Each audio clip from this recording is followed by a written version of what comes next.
Africa Content TV. Alright, you're back. Alright, congratulations. Welcome. Congratulations.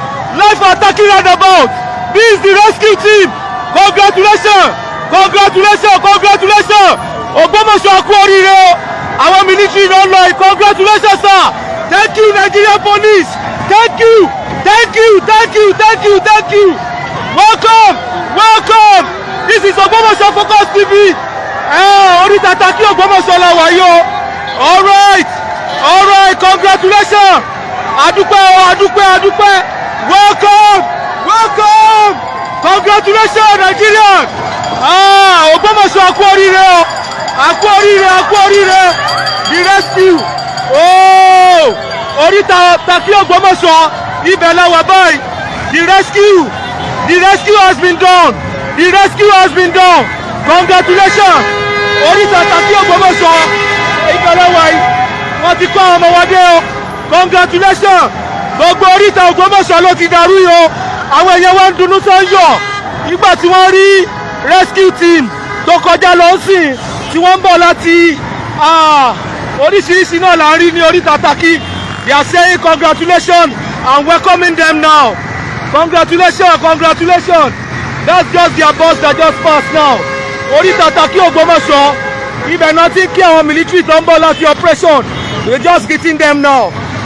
Aku oríire nílùú Ogbomoso. Akí bàbá wa kábíyèsí Ọba Gandhi Afọlábí Ọláoyè. Aku oríire. Ìrìn àjò tẹ́ ẹ ṣe lọ sí ọ̀dọ̀ IG. Níbàdàn. Nílùú Àbújá. Ó ti ṣe sóréré o. We are saying congratulations to everybody. Congratulations. Inú àwọn Ogbomoso dùn lálẹ́ yìí o. We are really happy. Ogbomoso can now sleep now. We can sleep properly. Congratulations. Congratulations gbogbo ẹ̀yàn ọmọ bíbí ìlú Ogbomoso.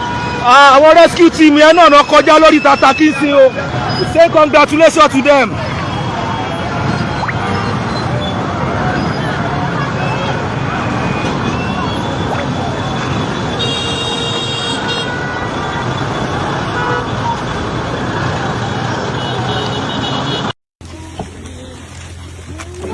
Hello, sir. Our father, we are grateful. The president, sir, we are grateful. We understand your commitment to our safety, and we appreciate all you did for us. We could see in your hands. Thank you very much. And every security operative, they tried so much, and that is why we are still alive now. We are very grateful unto you. Thank you very much. May the Lord continue to bless you.